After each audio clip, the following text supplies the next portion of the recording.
Yeah, it did. I think what we should do, hi y'all, Hi.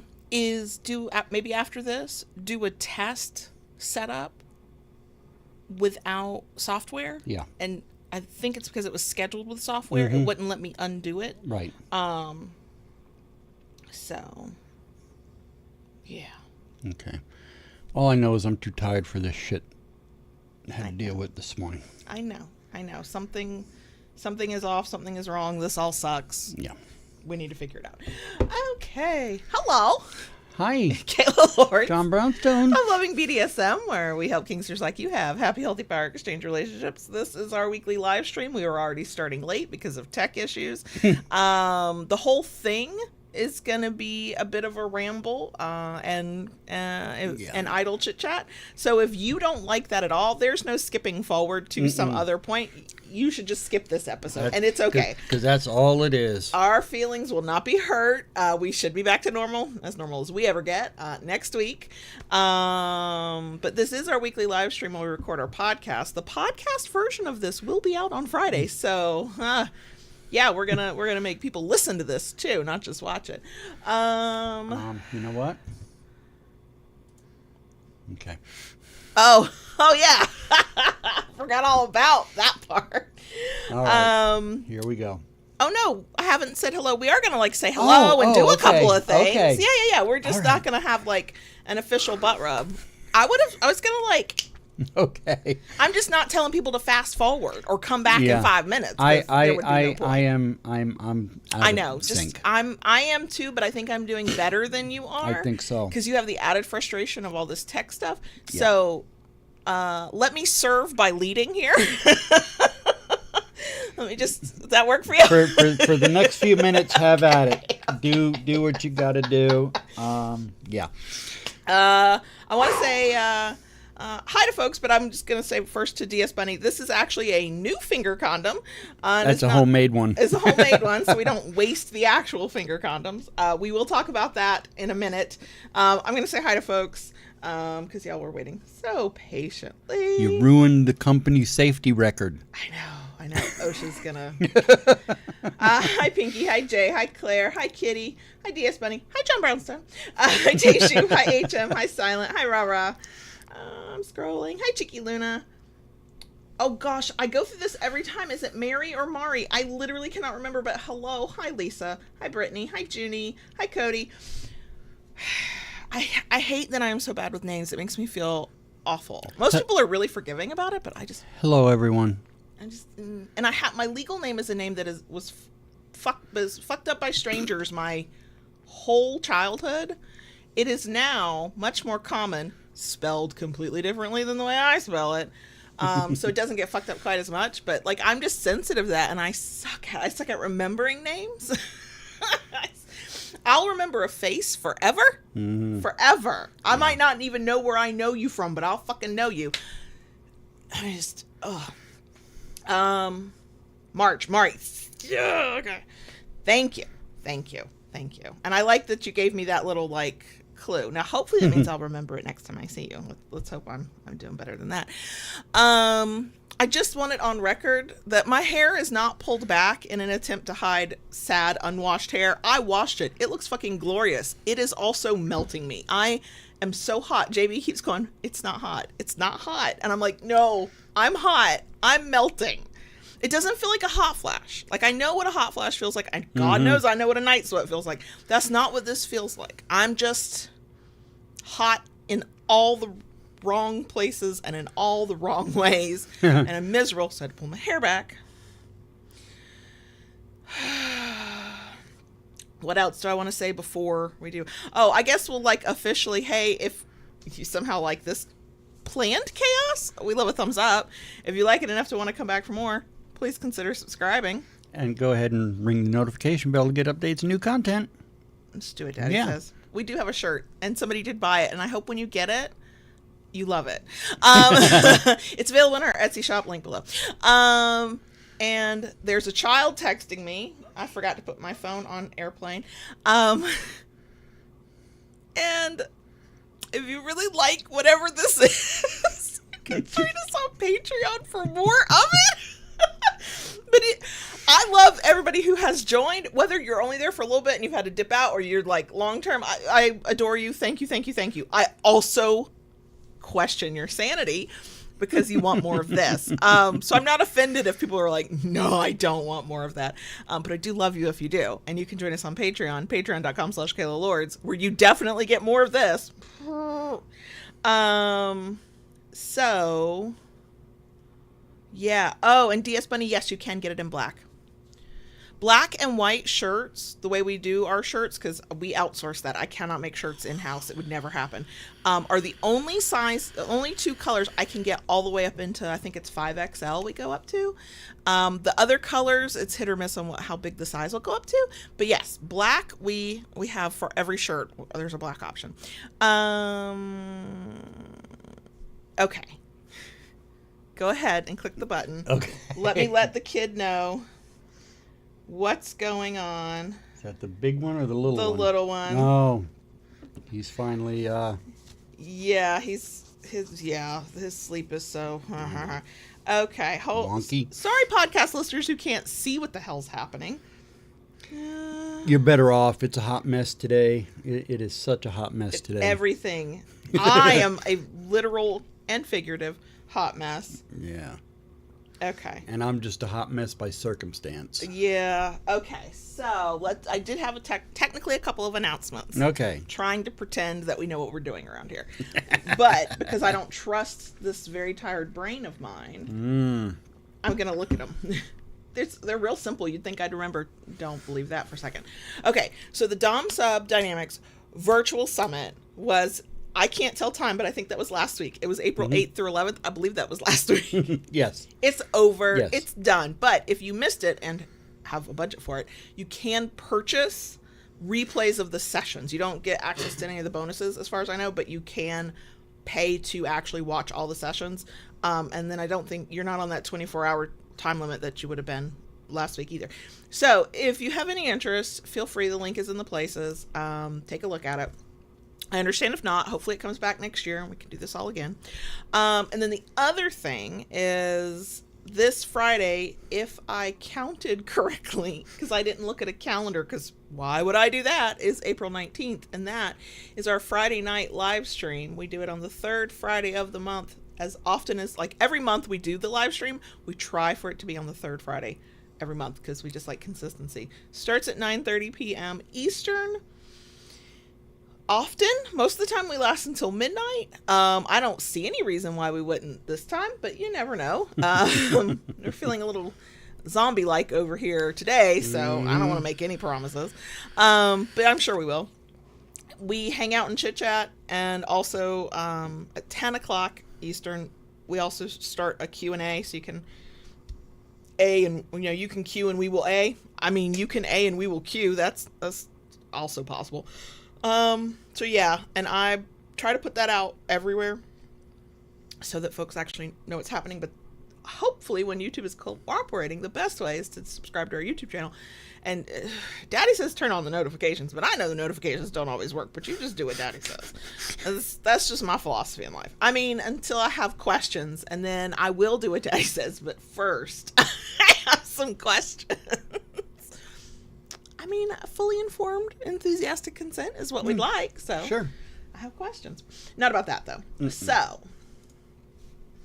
this week's episode is basically a bonus section episode. I do have, and we have kink things to talk about. Mm-hmm. One, they do not fall under a full topic. Two, they could not take up what I think most of us consider a full episode. I know there's somebody out there who's like, oh wow, they made it to just an hour for an episode. That's real short for them.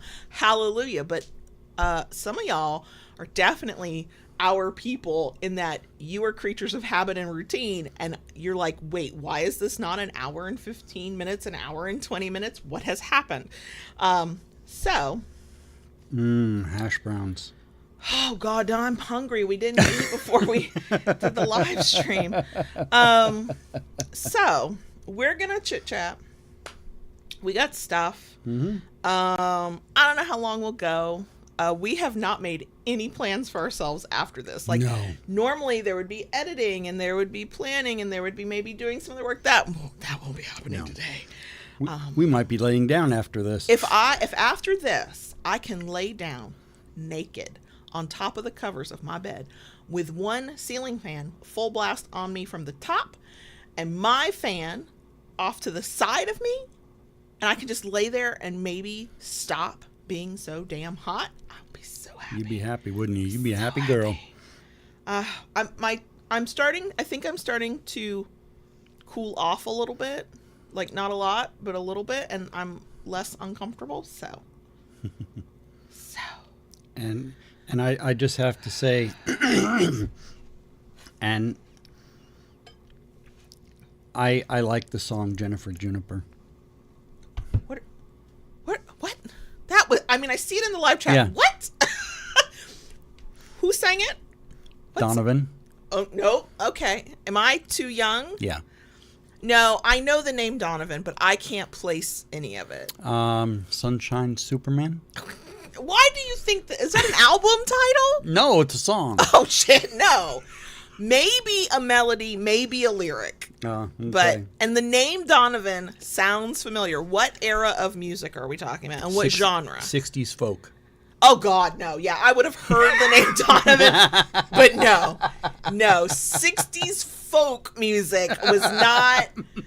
No, I listened like all, trapped children in a car with their parents before me. I listened to my parents' music, and my mother listened to like top 40 pop kind of situation. My dad listened to the music of his teenage years, 20s, 50s and 60s was his preference. Because he was born in 41, so we were not listening to music from the 40s.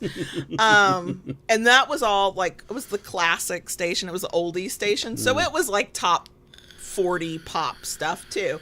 And every once in a while, they'd slip a folk song in there. But it was only the one that, like, somehow made it onto the radio in that, the time it came out. So, no. I was in college when a transfer student who, she'd been hopping from college to college for a while. So she was in her mid-20s and she was a junior, which was fine. People get through it the way they get through it. She ended up transferring and being in the dorm room I shared with people I ended up being roommates with for a couple of years. And she's the one that introduced me to James Taylor. Ah. That is also when I learned that type of music is not my preference. But yeah. I saw him in concert. Of course you did. So, yeah. It's because you saw that. I was like, how did we get here? You know what? On the Friday night live streams and these, I went back through our previous episodes, and we don't do these very often, but every few months we'll do one of these random kind of things. I feel less bad about being chaotic because the point is to be chaotic. And since I try to warn y'all what you're getting into before the episode starts, I feel like anybody who is still here has agreed to be here and accept the chaos that ensues. So, where do I want to start? Let's start with why the fuck we're so goddamn tired. Other than life being life, stress being stress. Mm-hmm. There's never enough of the things you need to maybe be less stressed. The 18-year-old had his final concert of his freshman year of college last night. That would be Tuesday, April 16th. And normally they're on Thursdays, so it's weird that we did this on a Tuesday. But whatever. And he was like, "Are ya coming?" I'm like, "Yeah." And then we found out, so the very first concert, we did not know because we didn't know how the concerts run.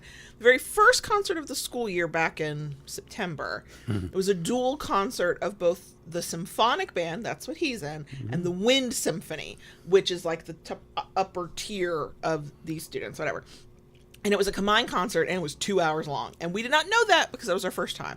Well, this last concert was a high school band conducted by a UF graduate from the music education department.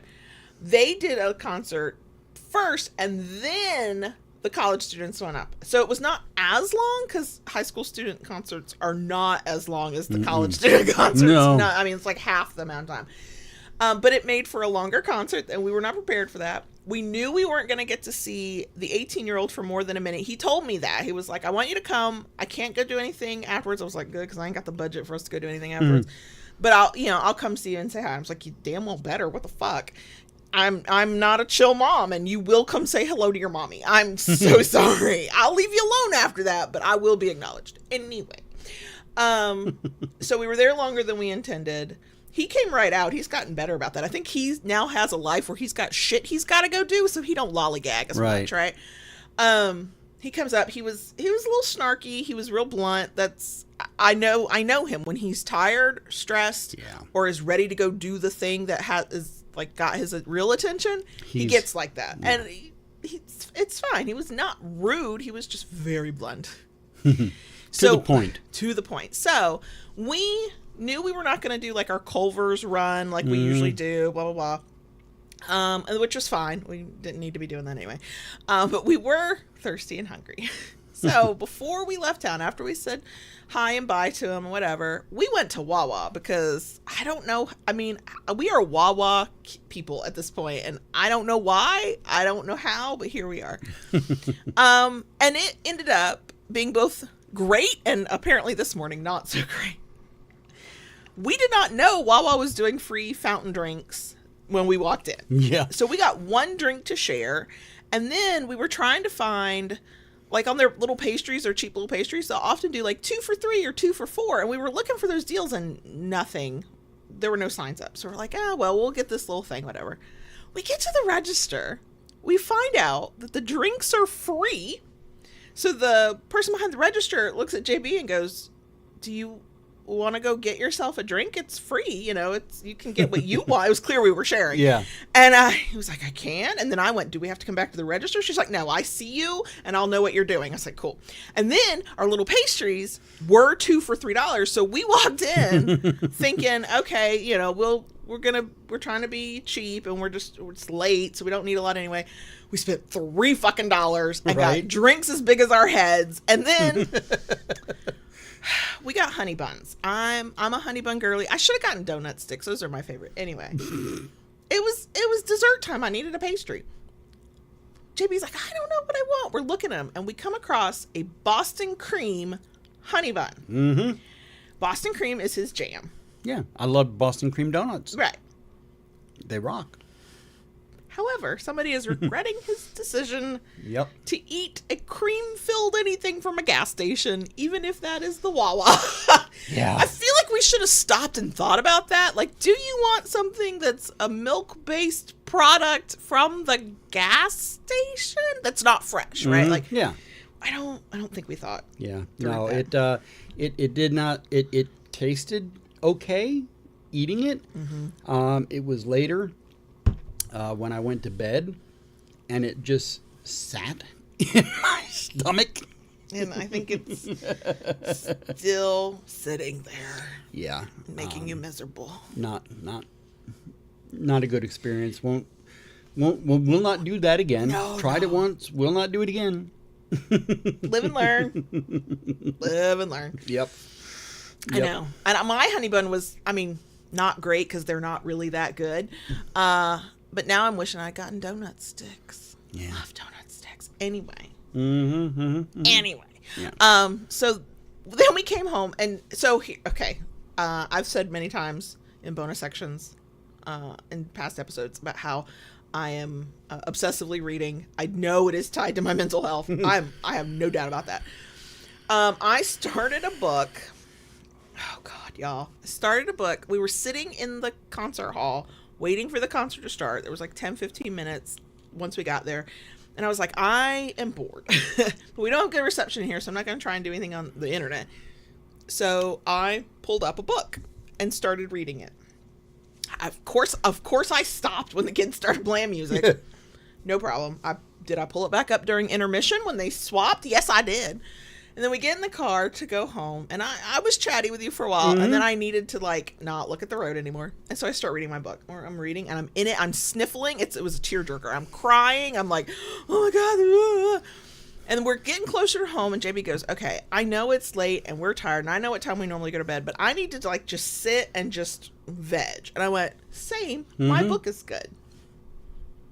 So we sit on the couch, we get home, we see the 14-year-old who didn't go with us, which was fine. He was enjoying some solitude. I have not had that in literal years at this point. And, maybe a year. Anyway, haven't had solitude in a while. It's fine. We come home, we say hi to him, we say hi to Lola because she's like, I've clearly been abandoned because you left the house. We sit on the couch to, quote, like, decompress. 2 hours later, it's midnight. Yeah. I am almost done with my book at this point. JB's like, we really need to go to bed. I'm like, no, I have an hour and some odd minutes left in my book. He goes, you can read in bed? I'm like, okay. And then it got real good, so I was like, just going through this book so fast. I got to where I had 20 minutes left of the book, and we finally went to sleep. We woke up 6 hours later. I don't get out of the bed. Like, I have to, like, warm my engine up for the day before I get out of the bed. I don't know if it's a mental thing or a physical thing, but, like, I need to mindlessly scroll. I could hear her in her head going, I think I can. So wake up. I don't want to be awake. I'm tired. I'm not built for going to sleep at 1 o'clock in the morning. And even though we like set our alarms for late, it was still 7 o'clock in the morning to wake up. But I was like, oh shit, I have this book. I did not get out of the bed till I finished the book. I did finish the book this morning. It was really good. It was not kinky at all. It was not overly spicy. We did get a moment where the male characters, like, not it's internal monologue. It wasn't like a statement he made to the female character about being kind of dominant in bed, but he was like trying to not show that too much because she had a lot of fucking trauma, which is why I was crying through most of this book. And he lightly expressed that, you know, little D dominance, and I was like, oh, that's kind of sexy, and she was into it, but like it wasn't a focal point. We never got another line of that again, and it didn't matter because it was not meant to be a smut book. It was romance, but also it was watching this poor woman overcome awful trauma and triumph in the end. So yeah, I don't talk about how quickly I'm reading books to brag, because it's not, we all read at our own speeds. And I honestly, when I was a kid, oh yeah, that was where my ego was, my intellectual ability. I was like, oh, look what I can do. Now I'm more like, oh my God, how bad is my mental health that I am zipping through these fucking books? What is going on? Oh, that's right. I don't have the time or the money to go find out. But you look, I'm not running through the streets naked, threatening total strangers. Okay? No. I have not had to be, you know, taken to a hospital and given the fuzzy socks. Like, I mean, I'm just going to say I'm coping, and books seem to be my coping mechanism. Also, I think it might be my current, I won't say hyperfocus. I'm trying to learn myself. I'm trying to learn terms, and I understand the difference between hyperfocus and, oh God, what's the term? Interest. The one, autistic people, it's not a hyperfocus, it's a, y'all know what I'm talking about. Some of y'all know what I'm talking about. That. Because I've always been a reader. Then I had children, and I literally did not pick up a book for like 6 years because I had no brain power for it. And I go through cycles of not reading a lot, reading a shit ton, and I'm back into that cycle. So it's like, is it a hyperfocus, or did I like just go around the bend back to my special interest? Thank you. Somebody in the live chat, poor podcast listeners were like, I mean, you couldn't hear me as I was screaming special interest at you, but okay. So I don't know. It is a hyperfocus because I am hyperfocused, but I've loved reading my whole life. So then it's not, but I don't know. I think it's complicated. I want to let you get a word in edgewise. I'm so sorry. Because I do want to talk about a kink book or a kinky book I did read, but I will suck up all the oxygen with that. So what is on your mind? Because I'm just rambling in my spicy way right now. What's on my mind? The fact that the bags under my eyes have bags. Oh yeah, they're ready for a trip around the world. They're so packed. Yeah. No, you got to go on a kinky adventure. I did. Last weekend. I got to go on an adventure over the weekend. I can't go into too much detail about it because I don't really have consent from all of the above to talk about it. But I went to a demonstration on fire play, and it was absolutely amazing. The folks putting on the demonstration were fantastic. Really good. Did a good job of talking about it, explaining it, and then showing it. Also, let me interject before you get too deep. There were 2 John Brownstone sightings, so if you know who you are, hi, we're so happy. And thank you. You found him. Okay, go ahead. And basically, what it encompassed was fire cupping, fire streaking. That one makes me so nervous. I mean, clearly it can be done without, but that one makes me so nervous. And fire bubbles. That one, I can't wrap my mind around what that is. Like I've seen cupping, so Yeah. and I think I've seen years ago at a demo fire cupping, and I am interested in cupping. I've seen fire streaking once years ago. That one makes me super nervous. What are fire bubbles? Oh, and Lola's now dreaming. Lola's having a dream. A very active dream. You get that squirrel, cat, or bird in your dream, ma'am. Right? Don't let it.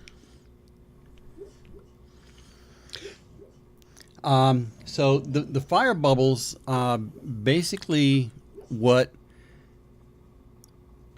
and I will try to explain it as best I can, and please don't use this as a guide to run out and do it. No. It's using propane, water, and Dawn dish soap. Man, Dawn dish soap can be used for literally fucking anything. Dawn is great stuff. Clearly. Apparently, I used to use it years ago when I did lawn maintenance, and I had to spray things. It saves the environment. With the way it rains here in Florida, you use it to keep the whatever you're spraying on the plants without washing off in the rain. Wow. So wow. But anyway, all that being said. Basically, you're trapping the propane in the bubbles, and then you scoop up the bubbles, and you put them on your person, and then you ignite the bubbles, and... Wow. Okay, so a couple people asked about fire streaking. I've seen it. I could not describe it, though. Fire streaking... Oh, yeah, Hank Hill yes, he did. Shed a tear of happiness. Yes, he did. Yes, he did. Hank Hill's like, yes, I'm in propane business. Right. Now, fire streaking is where you take isopropyl alcohol, and not just any, it has to be a certain percentage, and dip cotton ball, and then you take the cotton ball and you swab it along the skin, and then you light, and then the fire runs down that. Now I'm assuming you rub the alcohol on, don't let it dry. Correct. Like it's an instantaneous, like you finish, you light, because if it dries, there's no streaking, there's just burning at that point, right? Well, not and this is something that was explained in all this, and I kind of knew this. Liquid is not flammable. Okay, you take gas in a liquid form, and it is not flammable. The liquid gas is not flammable. It is the gases that... The liquid is not flammable. It's the gas coming off of it. Fumes, we might say. Or fumes. So when you take and you run that swab of alcohol on the skin, you're not what is on the skin is not igniting. It is the fumes coming off. So if the alcohol dried, would the fumes still be there? Possibly. Don't anybody ever try fire any fucking thing without a lot of fucking training from people who know what the hell they're doing, okay? And, just don't. And you know, let me say this. One of the things that was stressed right up at the beginning, if you do this, you do not want to have any oils, any lotion that leaves any oils on your body. Yeah, you don't want to have any kind of lotions, perfumes, things that are flammable, anything like that. If you intend to wear any clothes, they have to be natural fiber. Okay. Okay. You know, anything polyester, rayon, spandex, anything like that? No, absolutely not. That makes sense. That makes sense. And the biggest thing that was pointed out right at the beginning, fire extinguisher. Oh yeah, that would make total sense. Okay? That would make fire extinguisher. You know, like anything else, risk involved in any type of play, and you know, you need to mitigate the risks. Sure. Oh, sure. Okay? You know, hair tied, long hair tied and off to the side. I imagine there's a lot of prep for play like that. Yeah. Yeah. So it was fun. The fire cupping, I really think you would probably like that. So remind me, just because again, cupping and fire cupping I've seen demos of, but was never close enough to nor do I remember now the procedure. So how does cupping / fire cupping, because cupping is a medical thing, a therapeutic thing that we just perverted is all we did, right? Because you can go to you can get cupping things that's used in sports therapy, and for people who use cupping for medical purposes will be able to explain better. But so and just let me backtrack. Sure. Rara mentioned about fire blankets. Yes, that is another option, and that is something that he had there that he showed. Gotcha. That is available as a safety for that fire blanket. So they had both fire blanket and extinguisher. Gotcha. There for safety. And this might be the one time that every at least 80s kid learned, probably 90s kid too, because I remember being reminded, you could finally maybe have a reason to use stop, drop, and roll. Okay. Look, the 80s made me think I was going, and it makes sense because everything was flammable then, that I was going to spontaneously ignite and be caught on fire at any point, and or die by quicksand. That's just what my childhood taught me. Yeah. Now the fire thing makes more sense because everything was fucking flammable in the 80s. Yeah. Cupping actually is something that has been perverted. Yeah. It is an actual massage. It's massage. Okay, I know it's used medicinally for it's Olympians use it and sports people use it. Yeah, I'm trying to say it's like an Oriental type. An Asian. Yeah. Okay. That is supposed to be beneficial. It's supposed to, relax muscles, help circulation, different things like that. And we just perverted it. And it has been perverted. Basically, what it is, it's like a little jar, and you take and you, with a cotton swab, you swab alcohol into the jar. You light it, it ignites. You put it down on the skin immediately, and the fire, at that point, lack of oxygen, goes out, but it creates a suction, okay? And it pulls the skin up into the cup. Yeah, and that's kind of my understanding of cupping in general. How is cupping done then to get that effect without fire? Is it just put it over and it just kind of happens? No, the other way of doing it, if you don't want to do without fire, there are cupping sets that have like a vacuum. Okay, that makes sense. They have like a one-way valve, and you hook up a little pump, and you... So it's like a penis pump, but for your back? Yeah. I mean, that a penis pump, that is how many of them work. They either have a hand pump or they have like a valve. But just that's from a sex toy writing day. So Yeah. So yeah, that's the two basic ways. My limited understanding of cupping in general is on the vast majority of people. I'm sure there's an outlier somewhere, but on the vast majority of people, it's going to make serious marks too. How long does it? I'm sure somebody knows how long those marks on average last. I mean, we're talking like you can't show bare skin for like a week. Yeah, no, or a day, or... the marks do last. And depending on the size cup you use, because there's varying sizes from large, medium, small, depends on how big the mark is. I'm trying to think. I feel like the first time I heard of cupping, and it was probably around the time we saw that demo, however long ago. We did not live in this part of Florida at the time. That's how long ago it was.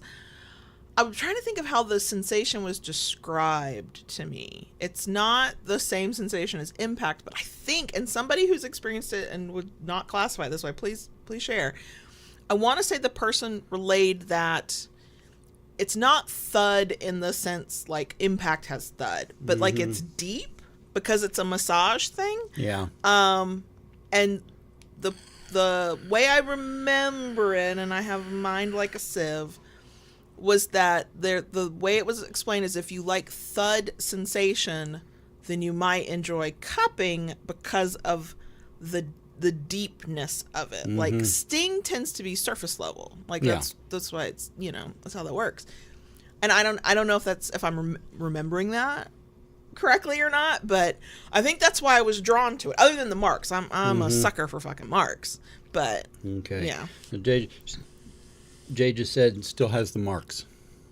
Shit, and that was Saturday night. Yeah, 4 days ago. Yeah. That was the time of recording. Okay, cool. Yeah. But like Rara said, because cupping is something that is a actual spa treatment type of thing, you can kind of get away with. I remember learning that cupping was a thing in kink, and then seeing, was it Michael Phelps right before he retired? I don't remember when he retired, but seeing, I think it was Michael Phelps, or maybe it was just another swimmer. I don't know how I was even watching swimming. That's not a sport I gravitate to watching, but whatever. And had the cupping marks, and I remember privately getting a little giggle about that because I was like, oh, I know you did it for like its intended purposes, but okay. Now, I also will add with the cupping, they made a point numerous times, the cups should stay on no longer than 10 minutes. That makes sense. You'd be cutting off blood circulation, blood flow. Yeah, that makes sense. Okay, thank you, Raw Rock. Raw Rock says, yes, it was Michael Phelps. And see, I felt like it had to be because other than Greg Louganis, however, from like when I was a kid, Michael Phelps is the only male swimmer that I could even fucking name. Yeah. Katie Ledecky, I think is her last name. I remember her because she breaks all these fucking records as a female swimmer. But yeah, Michael Phelps was Michael fucking Phelps. And I remember seeing the cupping, and I think the announcer or whatever was like, oh, do you see those marks? This is cupping. And I'm like, yeah. So basically what it is, when you put the first cup on, the timer starts. Gotcha. And then, once you get close to that mark, you need to start taking them off. So the act of clearly this will vary based on experience level, but since you watched a demo of somebody who knows what the fuck they're doing. Yeah. From grabbing the cup thing, doing the swab, lighting on fire, popping it down, is it a pretty, once you have a flow to it, is it a pretty quick thing, or is it like a it's a pretty quick thing. Okay. I did get to try it. Right, that's right, you told me that. Did get to try it. It was cool. I enjoyed it. I could not start with fire cupping. I am not that fucking relaxed at all in any part of my life. But I would definitely try cupping. And you know what? I think other than any noises I might make, for people who are looking for things you can do quietly because you've got too many damn people in your fucking house, right? children or adults, but you just, as long as the bottom, the submissive, is not screaming from the sensation, I would imagine that would be a very quiet one. Is that? Yeah, it is. It is. Yeah. It is very quiet. There really is no with the cupping itself. From what I have heard, all the people who've tried it, bottom wise, it feels warm, but there's no, like overly hot, heat burning sensation.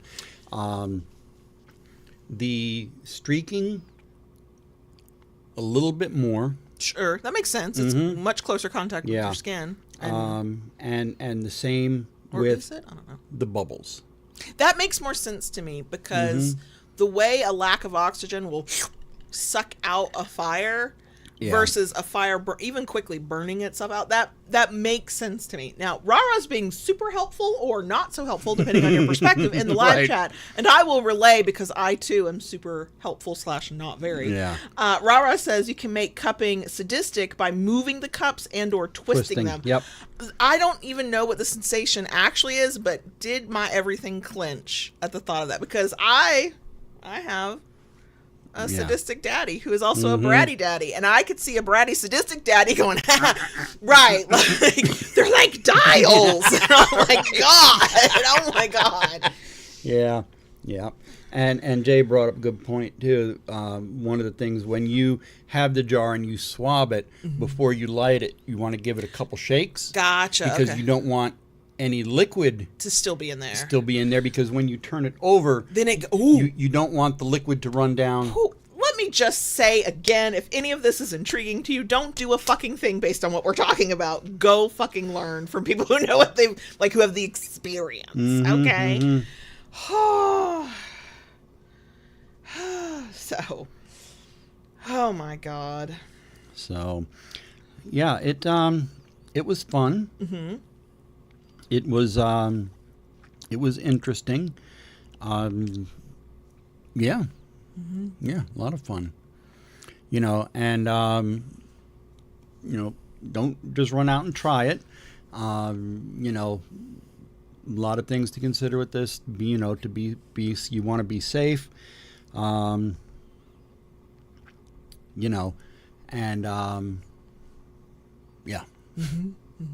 Yeah. One of the things they talked about was drips.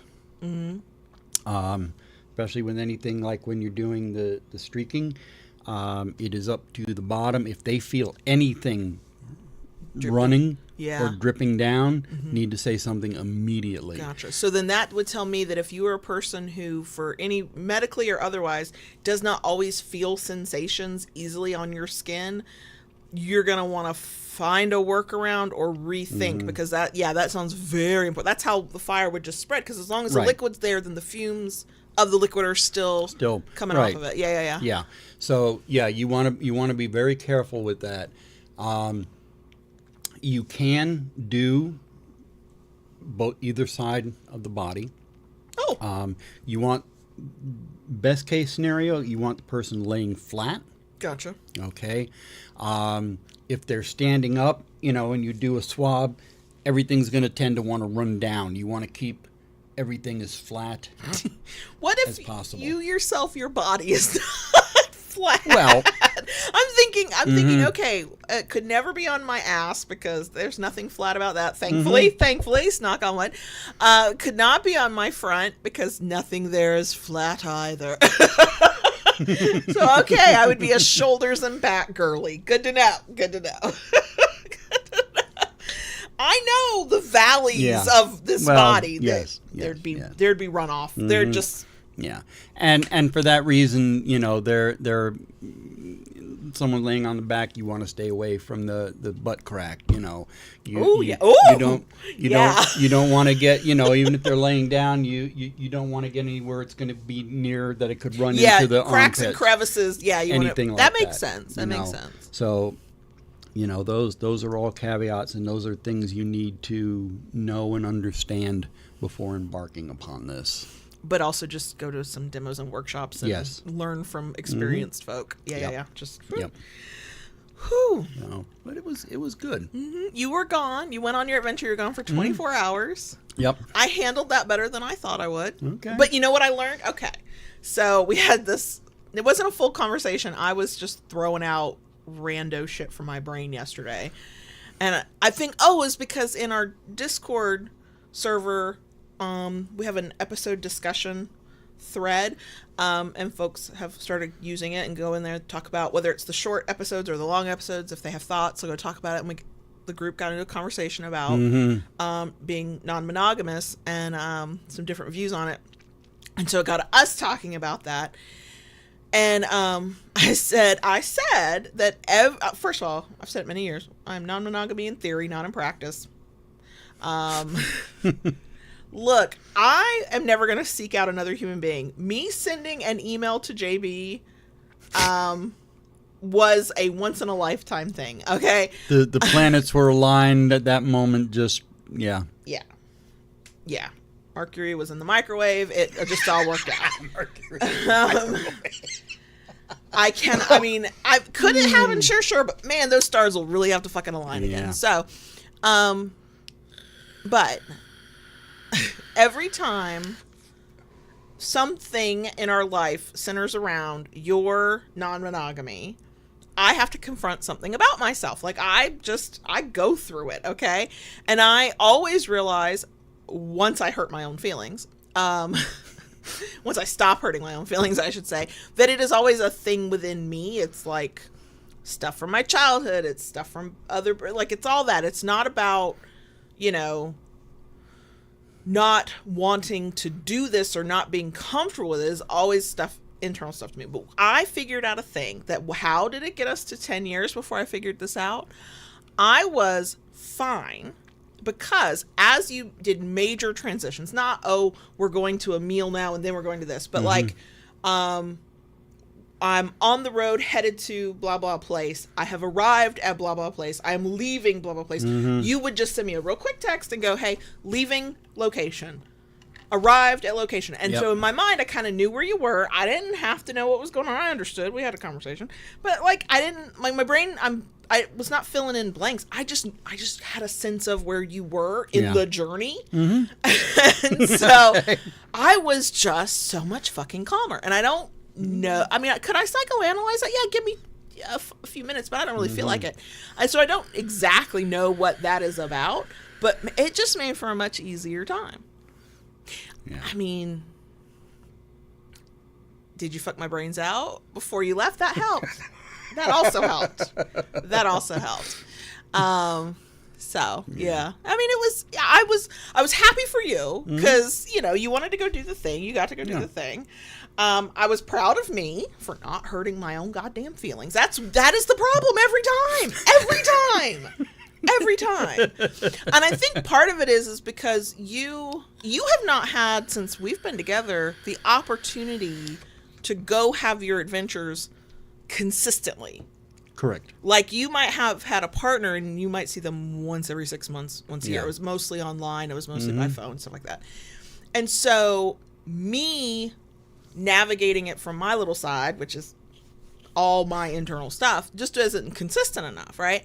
And so 10 years into our relationship, I am still learning shit about myself every time. Like I'm still getting to new comfort levels, which is fascinating to me, and I'm annoyed because I'm like, I am fine with this. I'm legitimately okay with this. I would like to be mentally healthier, though. Wouldn't we all? Fucking hell. Yeah. So yeah, but that's a thing I learned. Okay. I learned I don't need to know all the details. What you are comfortable telling me when you get back, based on my comfort level as well. I actually don't want to know a lot of details. That feels too much like voyeurism to me, and I'm just like, nope, no, thank you. But like the stuff that I think what it is the stuff that is about your health, like your well-being, that I want to fucking know. Well, sorry. A bitch will lose her fucking mind if something happens to JB. Okay. Oh. He didn't know he has to be immortal now, but here we are. Okay. But yeah, so that, little thing I learned. Okay. On your kinky adventure. And folks are wondering about the My finger condom. the finger. You totally ruined the company's safety record here. Yeah, OSHA's gonna hate us. Yeah. So podcast listeners, you cannot see. No. And you might have seen, it's very niche. You have to follow the Kinkery on Instagram and look at our stories consistently enough not to ever miss a story. So that was like, what, 4 of you? That's fine. Okay. I hurt my thumb. I actually hurt my pointer finger, or actually the very bottom, like, joint just below my pointer finger. 2 separate accidents, 10 minutes apart. Because sometimes I'm slow to learn from a mistake. Okay, so I'm not going to show because I don't want to gross anybody out. And I'm going to try not to describe it too much because I don't want to gross anybody out. So I'm going to gloss over some of that. Basically, she's got a boo-boo. Hey, this is a little bit more than it did not require stitches, but it is a little bit more than a random boo-boo because this is going to suck for a few weeks. Anyway, I was out in the garage, that shop, while JB was out in the tiny shop behind the house. I was in the garage and I was working on our resin inlay paddles.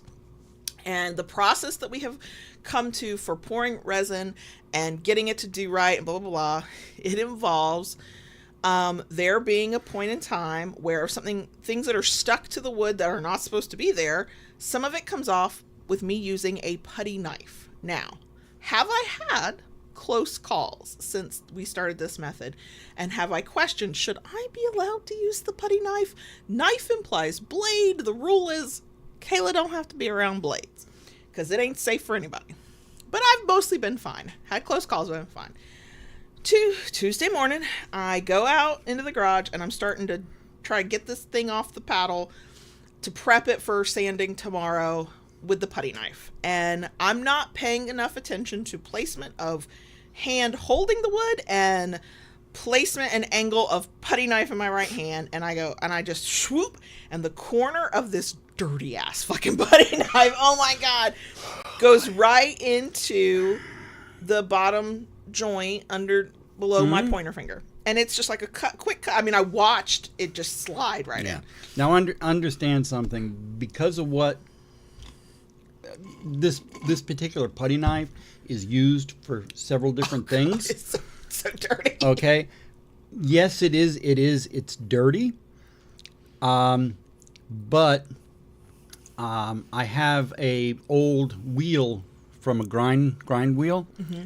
And I actually take and I run the edges to keep it sharp because of what I do with it. So that's why it just glided into my hand like cutting through butter. Yeah. Okay, good to know. It's sharpened like a knife. It's always effective. Okay, so I'm like pissed at myself because that was stupid. I just wasn't paying attention. I go into the bathroom, I clean it off, I put a waterproof Band-Aid on it because I'm going to be wearing gloves and my hands get sweaty. Blah, blah. I'm like, okay. And I walk out of the bathroom going, you know what? Today might not be the day to be doing anything with a fucking putty knife. And I have that thought. And then apparently when I got back to the garage, I forgot that thought. And I went, no, as long as I'm careful, I know what I did wrong here. I'll just be careful. It'll be fine. I had barely used the putty knife this second time after I'd had the thought of maybe I should not, and it'll be fine. I had barely done anything. And not only, and I really did think I had placed everything properly, but I lost control of it. That's why I'm not allowed to run blades, y'all. And it went into the tip of my thumb and through into my fingernail. So the cut starts at the tip of my thumb and goes right into my fingernail, almost to the side of my thumb. Like, not quite, but almost. Now, I will say... Silent, we are not up to date on our tetanus shots. That's the problem. She's not. No. I think my last one was when I was like 18. Oh yeah, we need to. We need to. Yeah, I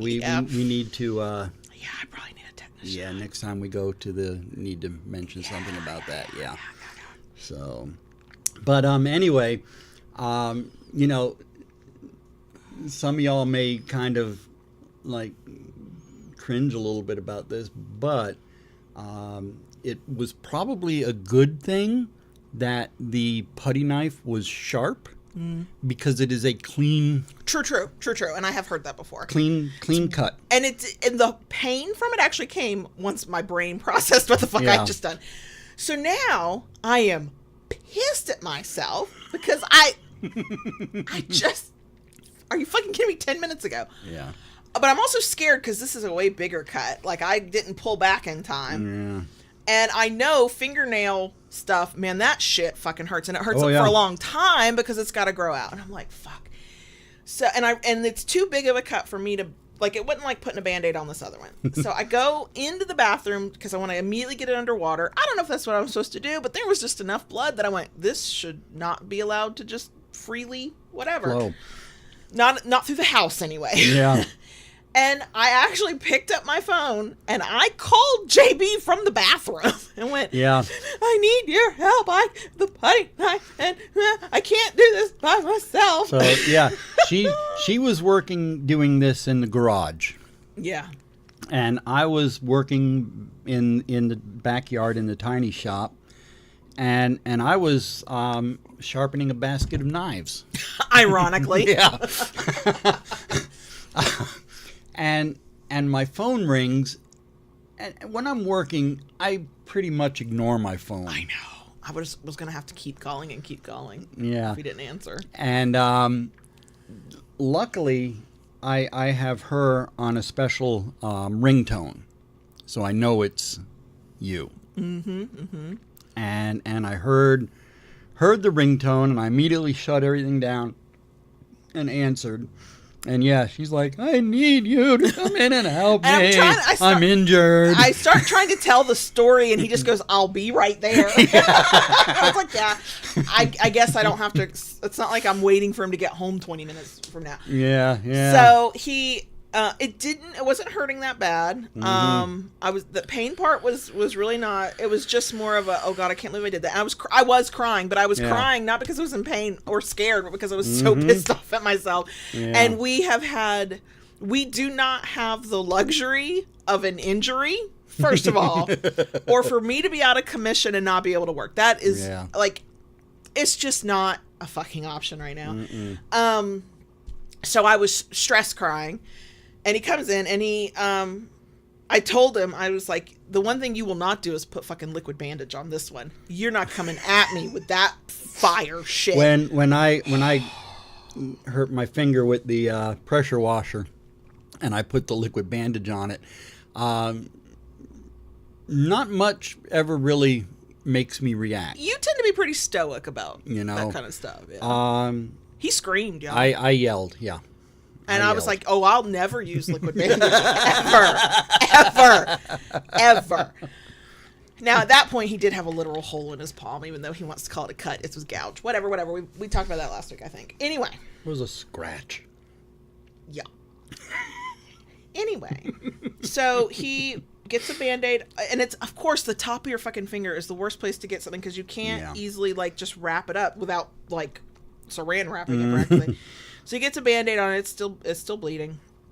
He puts this thumb, or I guess finger. I don't know if it's made specifically for thumbs or it's for any finger. Any finger, yeah. Puts this gauze finger thing over it, so it's like a sock instead of a condom. And then he takes this plastic little thing that is literally rolled up like a fucking condom, y'all, and rolls it over, and it protects it because I was gonna go back out and work. I was not that injured, and so I walked around, and it was tight around this finger, and I wore it like that all day because I was just constantly going and doing and whatever.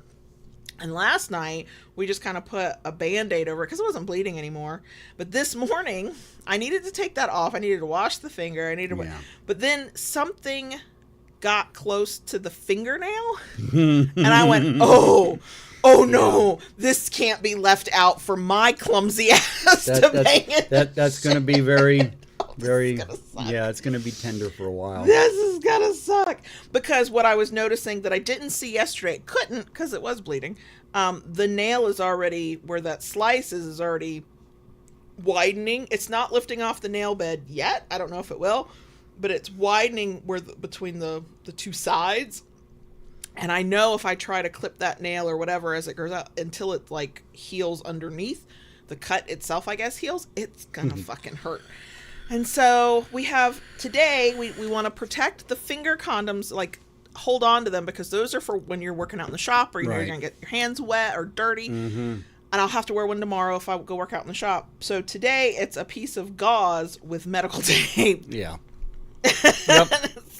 So, and you know, Silent made a good point. I have plenty of super glue in the shop. You're not coming at me with none of that bullshit. Okay. I understand super glue is used to heal up wounds. Yeah. That's lovely. Stay away from me. Okay. Stay away from me. Stay away from me. I mean, I've done it before. I mean, you go to an ER with them. That's what they do, and they put super glue on it. So, I know. Yeah. But no, thank you. Now, what I don't know, because I don't want to make assumptions, because God knows I love y'all, but every one of y'all will fucking correct me. Comparing the sensation of liquid bandage, what does super glue feel like when you put it in a wound? Doesn't burn? Mm-mm. Not even a... No. Do you feel it? A little bit. What do you feel? Describe that for me, a little please. tingle. Nope. I don't even want to tingle. Nope. Nope. Nope. Nope. Nope. Nope. Thank you, Silent. She called it. She said, for anybody who can't see live chat, she goes, liar, it stings. No. Like, look, yes, the ER and hospitals use it, but you know what they also use? Numbing agents, so you don't have to feel shit. Do you have a numbing agent? So I don't have to feel shit. Look, get me drunk, and I'll let you do whatever the fuck you want to my thumb, except liquid bandage. That will always be a red. The numbing agent is when I step on your toe, and then your toe hurts. You forget about what I'm super gluing.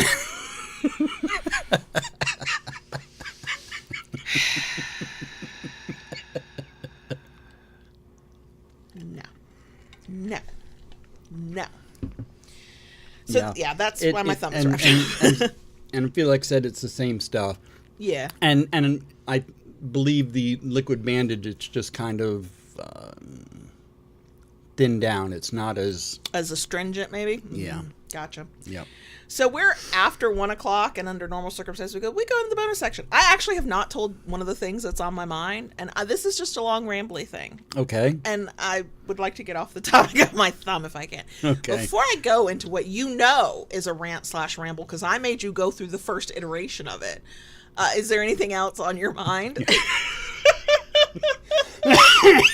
Excuse me. No, go for it. Okay, first though, Love Not Hate says, that's hilarious hearing from a masochist. What if JB put it on you? First of all, there's good pain and there's bad pain. The liquid bandage, super glue, just putting the fucking Band-Aid on is all bad pain. Okay? I do not consent to it. Okay. This week, right before I finished my tearjerker that I was rambling about earlier, I read a book that I'd actually been not nervous to read, but I worried it would not live up to my expectations. Okay. The book is called To Collar a Queen by Zara Blake or Black. I don't remember anymore. But the title is To Collar a Queen. Okay. And it is kinky. It's definitely kinky.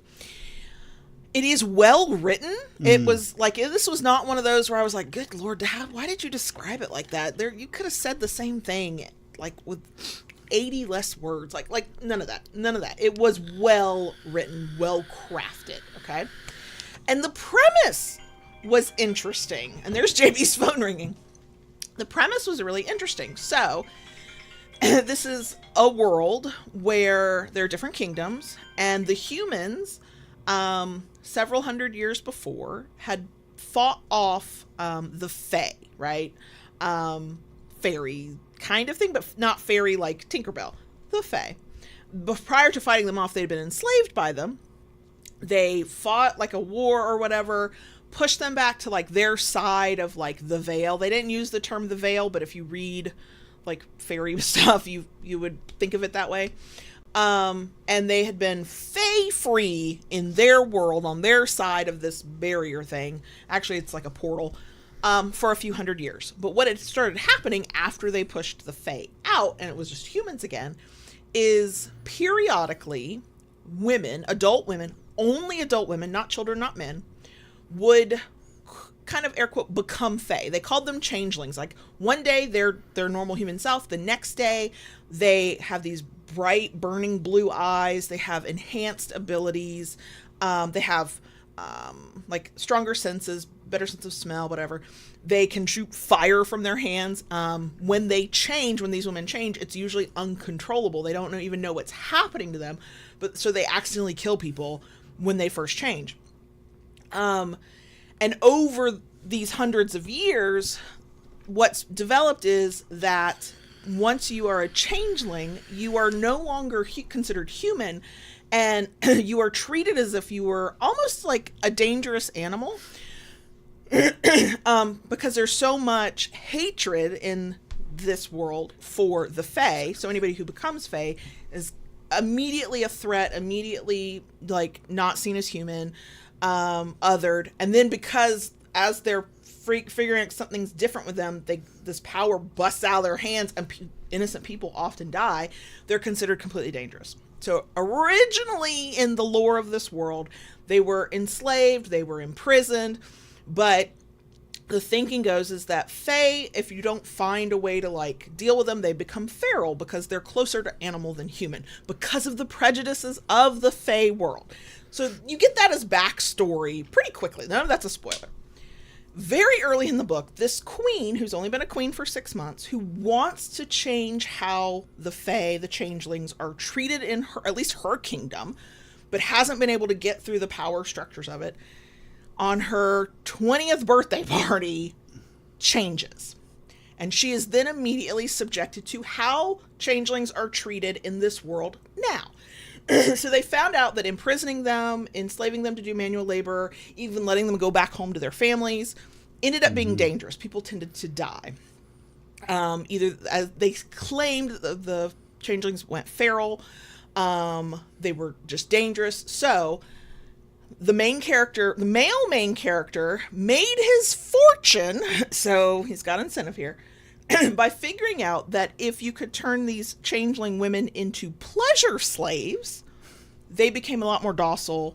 They were less dangerous, but they were still seen as subhuman, non-human, animalistic. So you get this sort of bit of backstory as the queen changes, and I am immediately, this is like chapter 1, chapter 2, I'm like, this is so fucking unfair. What the hell? And the trigger warnings for this book are non-consent, dubious consent, and then other like sexual kinky things. The non-consent and the dubious consent are very fucking real.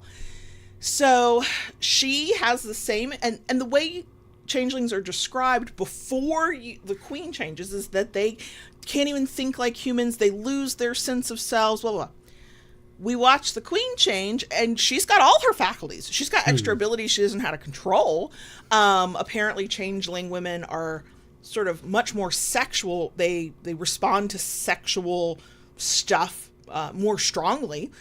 But her thoughts are still her own. Her personality is essentially still the same. She is captured and goes off to train to be a pleasure slave. Now, plot twist that you find out very early, it's not a spoiler. The guy who trains pleasure slaves and figured out this method for making them more docile, when she found out what he did to make his money, because she was supposed to marry him, she broke off the engagement and went, oh, fuck no, I'm not okay with this.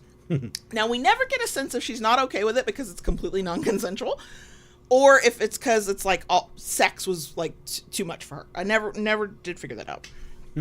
Okay, so that's all the backstory. That's the setup for why this very well-written, well-crafted book has given me some thoughts and feelings. The system they live in is built on prejudice and oppression, right? Which, where have we heard of that before? So it's a romance, and it's considered a dark romance. And the two main characters, they do find their version of a happily ever after. But because there was no consent up until a certain point, I couldn't even enjoy these fairly well written kink scenes. Like, I was like, oh, look at us using some paddles and some canes and some crops, and oh, okay, and oh, collars and the sort of inspired by Gorian slave positions and using one's body. I'm like, this should be so sexy to me. But all I could think was, this is so unfair. You've got the monarch of your fucking country that they then, the way their system is, they basically treat them like they're dead because they're no longer human. Mm-hmm. So they even have a fake funeral for people who change because their spirit has died. And yet we're in the queen's head. And I'm like, no, the fuck it hasn't. She just has abilities that she doesn't know how to control. And she's kind of pissed because she's in prison and being made to do things she doesn't want to do. Guess what? I'd probably lash out too and probably seem to go a little feral too, right? So this whole time I'm thinking, okay, we're getting through, and yeah, we're going through the non-consent, and that's you get to have your feelings about that, right? Whether in fantasy or not. Mm-hmm. Dubious consent, okay. But I keep waiting for but this is unfair, because at no point in the story do we get proof in the real time of the story that, oh, look at this feral changeling who's no longer human. We're told about it, but since we're never given context about, well, what was this person's circumstances, right? Did they go feral because they never had an outlet for dealing with oppression and their anger and whatever? Or were they mistreated? Because when you're trained to be a pleasure slave, and then the thing that's supposed to be the guiding light and that makes it all better is this guy who's developed this system. He handpicks who these pleasure slaves are sold off to.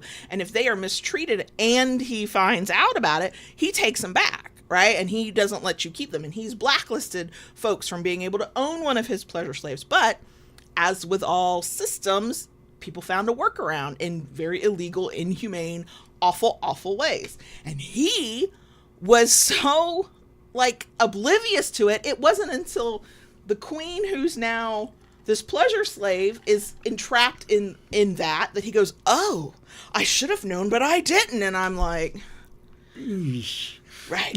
And so then at the end, I don't want to spoil it, because if this intrigues you, feel free to read it. If you're like, okay, I'm not doing non-consent, I totally understand that, but I need other people to read this, because I need to know if I'm completely seeing this wrong. No! Are we on audio? I'm going to keep going because podcast listeners, but for video folks, hopefully you can still hear my voice. So, I'm going to keep talking. Sorry for the interruption.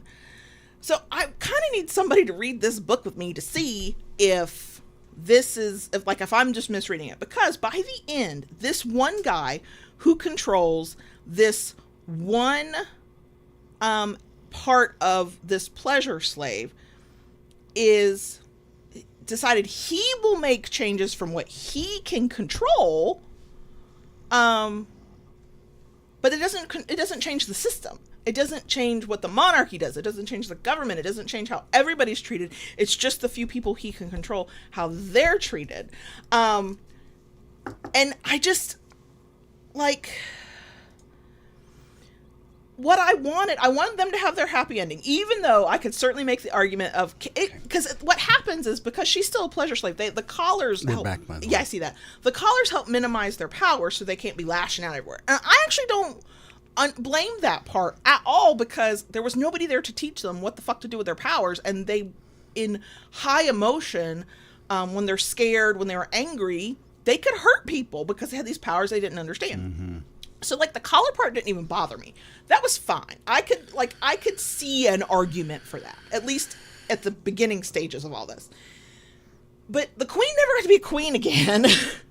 She, air quote, chose her partner, but did she? Because she never got to fully decide her own life and full agency ever again. There was never any point where you could see if there was a societal change. The things she was allowed to do, no spoilers, at the end, because she's having her happy ever after, were still couldn't be known by everybody. And so I'm like, Like, am I just too idealistic to think that the happy ending shouldn't just be for the character? It should be that, hey, maybe we can find a way to undo this system of oppression and change it. And, you know, maybe it was the author meant to imply that by saying this one person will make a change, and so that's how change is made slowly. I could even see how the way it ends and who the new monarch becomes, like, maybe, but there's nothing, maybe I need it more spelled out for me. It was too open-ended, and there was nothing that gave a clear direction that this system will not always be here. It will change. You're not getting to see it in this book, but the possibility is there. And I'm like, this is such a well-written book. The kink was fairly well-written. I got into the kink once she was more enthusiastically involved in what was happening, and it wasn't happening to her. Like, I can suspend disbelief and kind of, like, in my dark fantasy kind of thing, go along with stuff that I would never be okay with in real life if it makes sense. But there were all these suppositions about who changelings were that we never actually saw in the text for real. So that told me that they were just using their hatred of what had happened to their ancestors a few hundred years before as the basis for their hate, and it wasn't based in reality. Like, if the story had been, oh no, they really do go fucking feral, let me show you how this works, and this is the best way to keep everybody safe, then I could have gone, okay, this, I'll suspend disbelief, this kind of makes sense. But it was not like that. The prejudice and the bigotry was, like, just right there in your face, and it like never really got addressed. Like, I don't know, it made what was otherwise a really good book so fucking disappointing to me.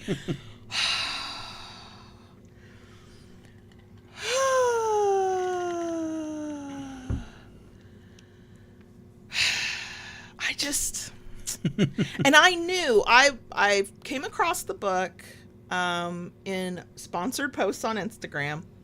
I read a sample of it to see, that's my new trick for making sure I don't DNF, do not finish, all kinds of books. I read a sample if it's available. If the sample pulls me in, I'll read the book, even if it's not what I would normally read.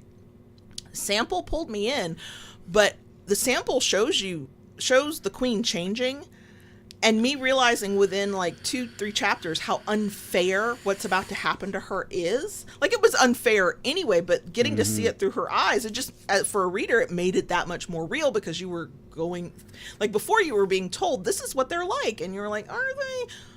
And then you're learning in real time with the character that this is awful. And so I was actually dreading reading the book, because I was thinking, is it going to be unfair the whole fucking way through? Now, look, I know life is unfair. I get that. But come on. It's fantasy and romance. Yes, things can be unfair, but give me the unrealistic ability to go, oh, wow, life really can be fixed if people will just work together, which we all know is true, but we all know people don't always work together. Like, you know what I mean, right? And I dreaded reading it because I was very worried it was going to be unfair the whole way through. And I am so sorry. To my logical thinking, analytical brain, it was unfair the whole way through, even with her finding her happy ending. Because the way life is structured, what if she changed her mind tomorrow and was no longer happy? Sucks to suck, I guess. Like, and I kind of wish I had read the Gore books, because there was kind of this whole, oh, these women have to be enslaved for their own good and they are pleasure slaves, and there's like all that, like, it made me think of what I think the Gore books are probably kind of like. But since I didn't read them, what I don't know is, does the Gorian world, even by suspending disbelief, y'all, make sense, right? Like, this, in this world that's been crafted, it, air quote, has to be this way because of the system and the world and what in the world, air quote, actually happens. And I don't know, because I've never read those books, so I can't answer that. But if that's the case, then that to me is where this book falls down, because we're seeing all the evidence of where it doesn't have to be this way. They are choosing for it to be this way, and it is actively harming people because of that. Like, the whole third act conflict was because the system, even while trying to be fair and kind to these women, still created space for people to abuse it and for people to, I just, I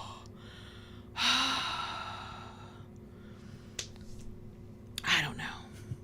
Opheliac said maybe she'll write a second book, and this is a prequel. I went to look at her author website, and there's no indication. That doesn't mean something won't change. This is considered a standalone. As far as I could tell, it didn't look like there were any other books even of that universe, and I could not see if there was any plan for there to be more.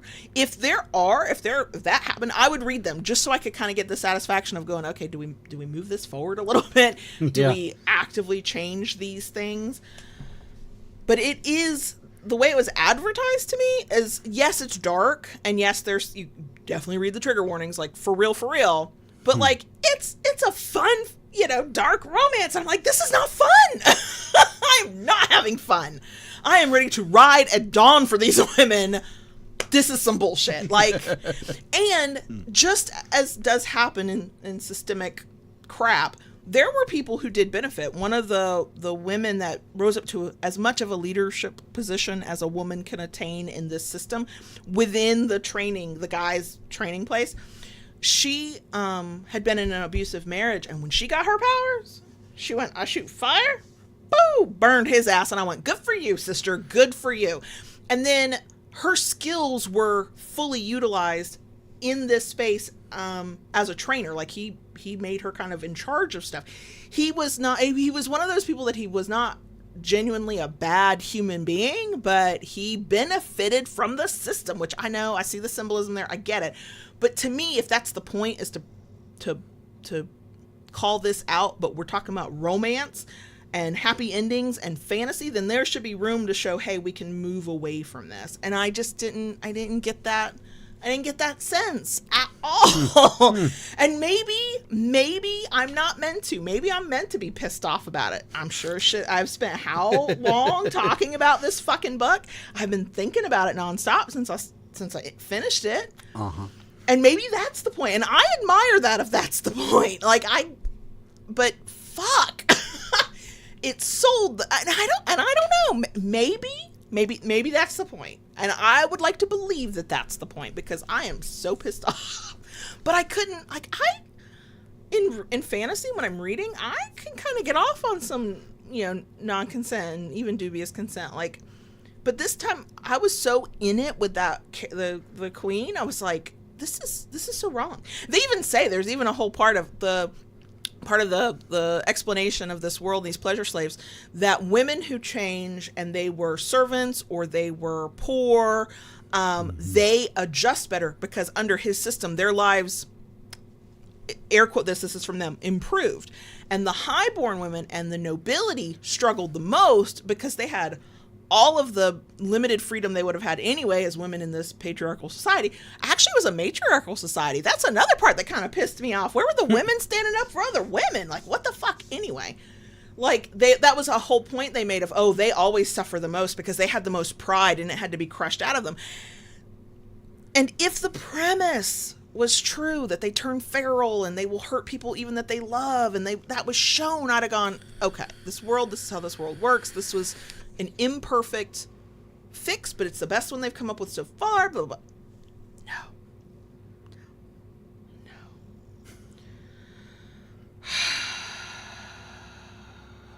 So yeah. I did not go looking deep enough into the author's background or what the author has said about the book. So I don't know if I'm definitely getting the fucking point of what the author was trying to convey. Part of me kind of hopes so, because what I don't want is for it to be so well written and the author to be oblivious to what they've done. That would bother me. That really would bother me. If there's a purpose for this for the reader, then I definitely respect that. But if there was no thought put into that, and that was accidental, or the author didn't see what they were doing, then I'm actually more pissed off. So, anyway, it was very well written and well crafted, though. And if you are okay with non-consent and that kind of thing, I would recommend it mostly because I need to know if anybody else has a similar reaction. I can admit I could be overreacting. I don't think I am. I feel like I could have written a college lit essay on this fucking shit. And now I kind of wish I wish I did that because I have so many fucking thoughts. You know, listening to you here, you need to start a book review tube. Here's the thing. I tried this when I was writing book reviews and just trying to do it on Instagram. The moment it becomes an obligation, don't want to do it. Don't want to do it. Okay. To the point that I like freeze up and can't. Like I'll just like whatever my brand of neurodivergency is, it just stops in its tracks. Like nope. I think it's because my perfectionism, even though I am working to overcome that, kicks in and I'm like, am I doing it right? Am I doing it well? What if I'm not? Oh, let's go be bad at something else in front of other people. Look, I have gotten used to since 2015 not being very good at this in front of y'all because I got all these years of experience, but that doesn't make it easy to just do it again with something else. Yeah. So there you go. That's the rant that's been. It's been yeah building. Yeah. Yeah. I also think I would have felt better about the book if the point is to be mad, because if somebody else in the universe was mad about it, by the end the queen is happy with her life, and I don't recall reading any internal monologue or whatever internal thoughts of yeah, maybe we should fix this. Like maybe I think there was a little bit, but not in the like this is wrong and we need to fix this. Like there was, I can understand if the book didn't end on it being fixed because that's not how systems work. I understand that. But like there was no call, like I don't know.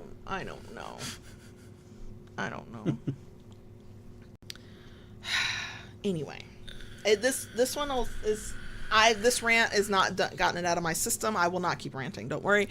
But for anybody who's interested, it's called To Collar a Queen. Anyway. All the thoughts and feels, y'all. All the thoughts and feels. I have not read a lot of kink stuff lately. Like, I've read a lot of Fated Mate stuff. I've read a lot of Shifter stuff. I keep accidentally slipping into the Omegaverse world, and it's okay, but it doesn't draw me in. Like, if you love it, I'm happy for you, but it's... And I don't know if it's that I just haven't read enough well-written stuff. Like, I don't know. But not a lot of, like, genuinely kink stuff. I have absolutely... I think I'm about to read something kinky because Katie Roberts just released a book. I think it's The Succubus's something dream, something from a series that she had started years ago.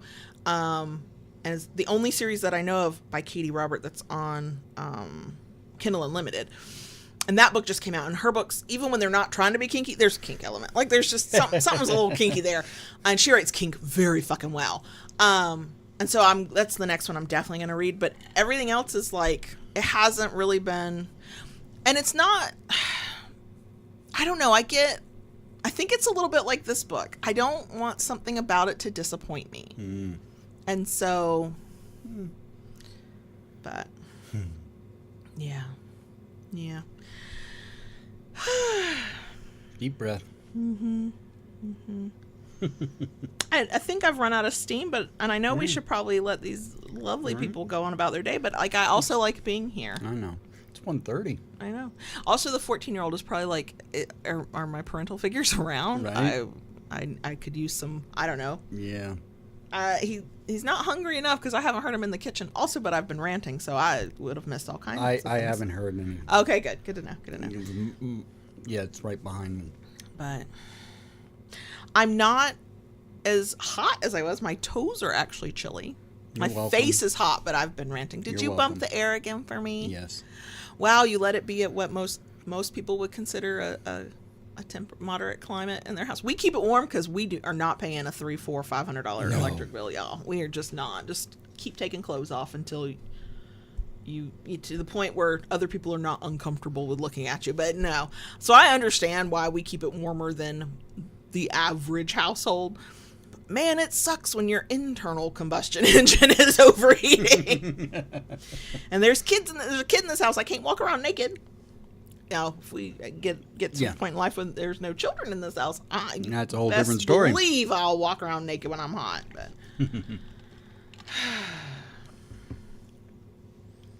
no. Okay. I guess we should go. We didn't eat lunch, and I am hungry. Same. I'm not going to do any meaningful work after this. Me either. I have to prep some orders that are going out tomorrow. Yeah, I've got one more left that I have to touch.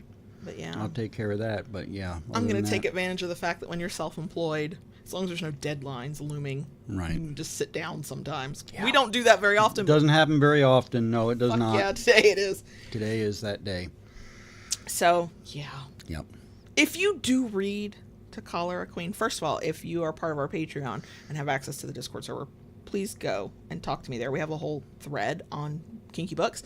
And if you are not part of that and read it and want to like email or whatever, like contact in whatever way, I'm not thinking necessarily that other people's opinions will necessarily change my mind, but like maybe there's a perspective I'm not getting and I've missed. God knows that's not impossible. But I just anyway, okay. So, yeah, my what I told Kayla this morning was that when these concerts start back up again, Next going into fall, yeah. We need to put into work to take the next day off. Yeah, we need to talk to HR about using our PTO. It's not PTO. When you work for yourself, if you don't work, you don't get paid. Right. But whatever. And you know what? Normally the concerts are on Thursdays. Yeah. And that would have been way easy. We're just taking Friday off. But yeah. We'll see. Anyway, yeah, we should go. Thanks for being here. Hanging with us. To the bitter fucking end. Yep. Thanks for going along on that rant journey with me. Yeah, hopefully we'll see Friday if I'm still wearing the finger condom. Yeah, right. Or a version of the finger condom. Okay, I guess we should go. Okay, bye. Bye.